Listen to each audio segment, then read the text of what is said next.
we're getting into the last year of his contract. Yeah. Again, he's done very well to back any questions about his long-term future.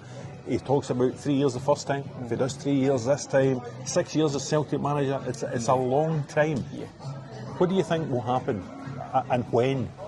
I'm very torn on this. I don't honestly. I think it's quite hard to say right now. I think when he came back second time around, he said, "I've signed a 3-year contract. I will be here for the entirety of the 3-year contract."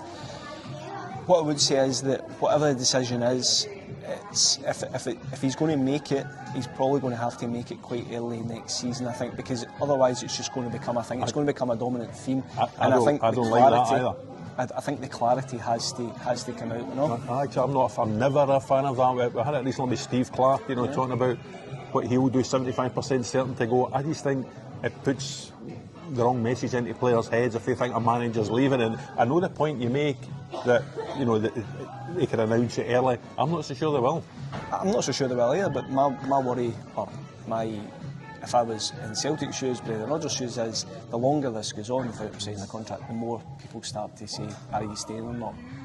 So I think Celtic and Brendan should probably just come out and say, you signed a year extension, or look, he's just going to do his 3 years. If he has it in his head that he's only going to do the 3 years and this is going to be his final season, can you see him really going for it this summer and building a team that will go and finish his second spell at a club with a real flourish? Yeah, 100%. But I think if he was staying for another 10 years, he would want to go for it, because I think he feels he's got Celtic to a level, especially in the Champions League. And I always think if you've got a team that can compete in Europe, the domestic stuff takes care of itself. It should, really.